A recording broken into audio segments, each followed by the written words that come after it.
Hello दोस्तों, welcome to my channel. आज के इस वीडियो में हम आपको बताने वाले हैं सीट मेटल डिजाइन हम कैसे करते हैं फ्रीकैड में। ठीक है, इसका यूज काफी वाइड होता है, बहुत जगहों में इसका यूज होता है, इसलिए बहुत इंपॉर्टेंट है। तो चलिए इसे हम शुरू करते हैं। सबसे पहले हमेशा की तरह न्यू पे आना है, उसके बाद क्रिएट स्केच कर लेना है। उसके बाद एक्स वाई प्लेन हम चूज कर लेते हैं और एक सेंटर्ड रेक्टेंगल कर लीजिए। आप रेक्टेंगल भी चूज कर सकते हो, सिंपल रेक्टेंगल।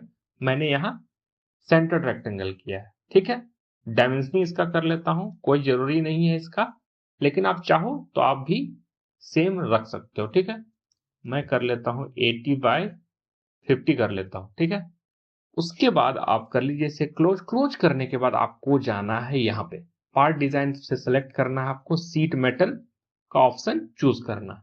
ठीक है, अगर आपको यहाँ नहीं मिले तो टूल में जाके एड ऑन आप कर सकते हो। ठीक है, मैं काफी सारे वीडियो में इसके बारे में बताया। सिंपली आप सीट मेटल में चलाइए, उसके बाद ये ऑप्शन मेक बेस वॉल, इसको क्लिक करना। जैसे क्लिक करोगे तो जो आपने ड्रॉ किया है वो उसका पैडिंग हो जाएगा। उसके बाद यहाँ से आपको ऑप्शन देखिए काफी सारा मिलेगा, उसमें से आपको ये थिकनेस वाला ऑप्शन मिलेगा। इस सीट का आप थिकनेस कितना रखना चाह रहे हो ये यहाँ पे का बताता है। जैसे जैसे आप इसको बढ़ाओगे देखिए इसका थिकनेस बढ़ रहा है, जैसे जैसे इसको घटाओगे इसका थिकनेस भी घट जाएगा। मैं 2 मिलीमीटर रख लेता हूँ। उसके बाद ये ऑप्शन रिवर्स डायरेक्शन में ये हो जाएगा। उसके अलावा ये सिमेट्री ये सब तो आप पार्ट डिजाइन में भी सीखे हो, तो ये उतना इंपॉर्टेंट नहीं है। उसके अलावा फिलहाल हम कर लेते हैं ओके। उसके बाद देखिए इन इस लाइन को हम कर लेते हैं सेलेक्ट। उसके बाद आपको इस वाले ऑप्शन में आना है। जैसे आप इसे क्लिक करोगे मेक वॉल, तो यहाँ एक वॉल क्रिएट हो जाएगा। ठीक है, उसके बाद आप यहां से देखिए लेंथ, इसके लेंथ को यहां से आप बढ़ा सकते हो। थोड़ा मैं नीचे कर लेता हूं, यहां से आप इसका लेंथ को आप बढ़ा सकते हो घटा सकते हो, जो चाहे आपका जो रिक्वायरमेंट है वो कीजिए। ठीक है, 20 मिलीमीटर मैं फिलहाल के लिए कर लेता हूं। उसके बाद थोड़ा जूम कर लेता हूं ताकि आपको एक चीज मैं बता सकूं थोड़ा अच्छे से। अब मैं अगर यहां क्लिक करता हूं देखिए ये रिवर्स हो जा रहा है, यानी नीचे की तरफ जिस डायरेक्शन में था उसके जस्ट उल्टे डायरेक्शन में ये घूम जा रहा है 180 डिग्री पे। तो यहां से आप इसे रिवर्स भी कर सकते हो। इसके अलावा आप एक और इंपॉर्टेंट चीज है बेंड रेडियस देखिएगा। ये सब मैं आगे की वीडियो में बताऊंगा, जब कॉम्प्लेक्स डिजाइन जब मैं और लेक्चर इस पर लेके आऊंगा तो वहां मैं इन सब चीजों के बारे में आपको डिटेल में बताऊंगा। अभी के लिए फिलहाल के लिए उतना जरूरी नहीं। उसके अलावा देखिए ये बेंड रेडियस, अगर मैं इसे बढ़ाता हूं उसके लिए पहले जूम कर लेता हूं ताकि आपको अच्छे से समझ में आए। आप यहां ध्यान दीजिएगा। ठीक है, मैं जहां जूम कर रहा हूं इस पे आपको ध्यान देना। जैसे जैसे मैं बेंड रेडियस बढ़ाता हूं देखिए ये इसका जो रेडियस है ये बढ़ रहा है। तो आप बेंड रेडियस इसी को कहते हैं। अगर आप इसे कस्टमाइज करना चाहते हो तो यहां से इसे कर सकते हो। ठीक है, मैं 1 ही रहने देता हूं। उसके अलावा ये देखिए ये जो हाइट है, उसके अलावा ये आप एंगल यहां से इसका कस्टमाइजेशन कर सकते हो। जैसे जैसे आप बढ़ाओगे ये उतना मुड़ेगा। उसके अलावा अगर घटाओगे तो ये इसका एंगल भी घटने की वजह से ये मुड़ता है। ठीक है, तो यहां से आप इसका बेंड एंगल को कस्टमाइज कर सकते हो। अगर आप परपेंडिकुलर रखना चाहते हो तो 90 डिग्री परफेक्ट है। हालांकि बहुत केसेस में इसे आपको चेंज भी करना पड़ेगा। उसके अलावा अगर मान लीजिए हमें इधर वॉल निकालना है तो यहाँ पे हम इस कॉर्नर पे क्लिक करेंगे, उसके बाद इस पे ऑप्शन पे क्लिक करेंगे मेक अ वॉल पे, और जितना आपको चाहिए लेंथ यहाँ से आप कस्टमाइज कर लीजिए। ठीक है, 20 कर लेता हूँ, 25 रहने देता हूँ। इसके अलावा यहां से कर लेता हूं ओके। अब देखिए ये जो है अब इसमें मुझे 25 इसको भी मैं कर लेता हूं ओके।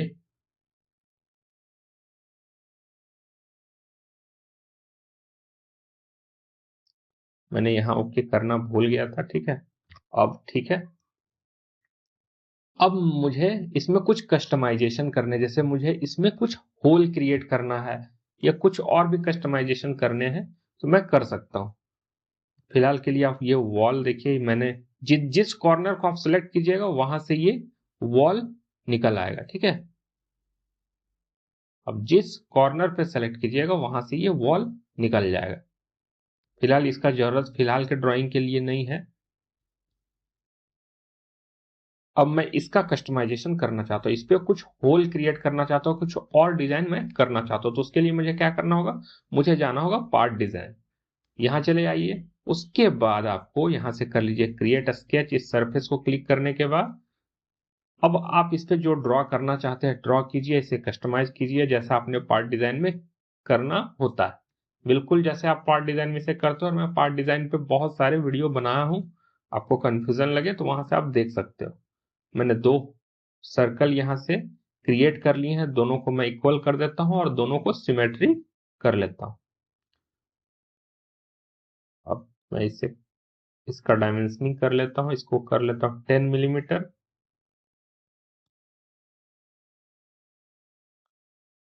इसे कर लेता हूं क्लोज। क्लोज करने के बाद यहां से मैं होल क्रिएट कर लूंगा तो ये इसमें होल क्रिएट हो जाएंगे। यानी सीट मेटल में कुछ भी डिजाइन करने के बाद भी उसमें काफी सारे आप कस्टमाइजेशन यहां से आके कर सकते हो। यहां से मैं फिलेट टूल का इस्तेमाल करके इसे फिलेट कर लेता हूं। कुछ भी कस्टमाइजेशन कर सकते हो। अगर मान लीजिए आपने सीट मेटल में कुछ भी डिजाइन किया, आप उसको कस्टमाइज करना चाहते हो तो आप पार्ट डिजाइन में लाके उसे कस्टमाइज कर सकते हो। 25 रखना देता हूं, इसे 25 मिलीमीटर कर लेता हूं ओके। ओके करने के बाद फिर से मैं जाऊंगा seat metal design work bench में। ठीक है, चलाता हूं सीट मेटल। इस वर्क बेंच में मैं चला आया, फिर से मुझे कुछ इसमें ट्राई करना है, कुछ डिजाइन करना है तो मैं यहां से कर सकता हूं। इसका लेंथ मैं बढ़ा लेता हूं।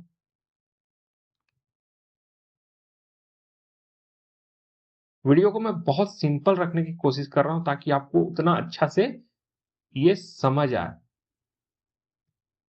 बाद में मैं थोड़े बहुत कॉम्प्लेक्स डिजाइन भी आपको बताऊंगा, लेकिन जब तक आप बेसिक नहीं समझ जाते तब तक मैं कॉम्प्लेक्स आपको नहीं बताने वाला।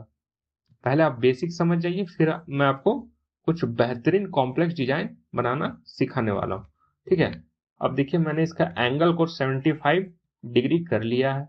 देखिए ये थोड़ा मुड़ा हुआ आपको नजर आएगा, परफेक्टली परपेंडिकुलर नहीं। अब मैं इस एज को कर लिया मैंने सेलेक्ट और फिर से मेक अ वॉल करता हूं। अब देखिए इस पे परफेक्टली परपेंडिकुलर आ रहा है, लेकिन आप अगर इसके रिस्पेक्ट में देखोगे तो ये परपेंडिकुलर नहीं है क्योंकि यहां बेंड एंगल ऑलरेडी 75 डिग्री। ठीक है, तो ये पिछले वाले सरफेस के साथ ये परफेक्टली 90 डिग्री पे होगा, लेकिन इस वाले जो अभी इससे पहले मैंने जो सरफेस क्रिएट किया उसके अलोंग ये 75 डिग्री पे। इसके अलावा मैं फिर से कुछ कस्टमाइजेशन करूंगा, उसके लिए मैं आता हूं पार्ट डिजाइन वाले ऑप्शन में। इस सरफेस को क्लिक कर लेता हूं, इसे सेलेक्ट कर लेता हूं क्रिएट स्केच के लिए। अब मैं एक रेक्टेंगल ड्रॉ कर लूंगा। उससे पहले मैं क्या करता हूं, इसे क्रिएट एक्सटर्नल ज्योमेट्री वाले ऑप्शन पे क्लिक कर लेता हूं। यहां से मैं एक सेंटर्ड रेक्टेंगल का ऑप्शन चूज करके एक रेक्टेंगल मैंने बना लिया।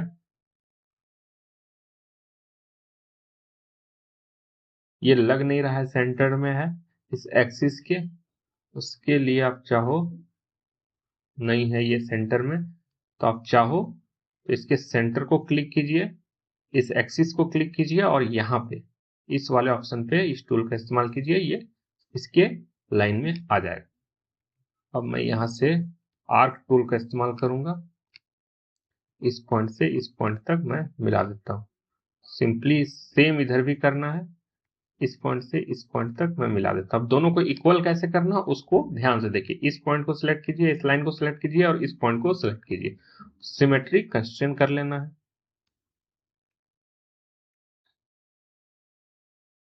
दोनों इक्वल भी हो गए और सिमेट्री भी हो गए। ठीक है, अब मैं क्या करता हूँ, इस पॉइंट को सिलेक्ट, उससे पहले मैंने यहाँ क्रिएट एक्सटर्नल ज्योमेट्री कर लेना है। इस लाइन पे मैं सिलेक्ट कर लेता हूँ क्रिएट एक्सटर्नल ज्योमेट्री। दोनों लाइन को, इस पॉइंट और लाइन को सिलेक्ट करने के बाद टूल का इस्तेमाल कीजिए, ये इस लाइन पे आके हो जाएगा। ठीक है, उसके बाद मैं पॉलीलाइन टूल का इस्तेमाल करके इन डॉट्स को मैं मिला देता हूँ। सेम इधर भी आपको सेम प्रोसेस इधर भी करना। अब ध्यान दीजिएगा एक चीज, आपको यहां आना है, इस टूल से, कटर टूल से आपको इन लाइन को कट कर लेना है। इस दो लाइन को आपको कट कर लेना है। ठीक है, कर लेते हैं क्लोज। क्लोज करने के बाद यहां से आएंगे, हम पॉकेट टूल का इस्तेमाल करेंगे और देखिए ये बनके तैयार है। अभी भी आप इस पे बहुत सारे कस्टमाइजेशन कर सकते हो। फॉर एग्जांपल आप यहां से फिलेट टूल का इस्तेमाल मैं कर लेता हूं। सीट मेटल टूल जो होता है बहुत ही इजी टूल है। आप अगर एक बार इसे समझ जाओगे तो शायद कभी नहीं भूलोगे। ये बहुत ही इजीएस्ट ड्राइंग होता है और इस पे स्कोप भी काफी सारा होता है। इसमें बहुत तरह के डिजाइन आप कर सकते हो, कंस्ट्रक्शन हो, एरोस्पेस डिजाइन हो, मशीन डिजाइनिंग, बहुत से डिजाइनिंग में इसका यूज होता है। ठीक है, तो ये तो सबसे सिंपल था। मैं आने वाले वीडियो में थोड़े कॉम्प्लेक्स तरह के डिजाइन को मैं बताऊंगा कि कैसे उनका डिजाइन आप कर सकते हो। मिलते हैं नेक्स्ट वीडियो में।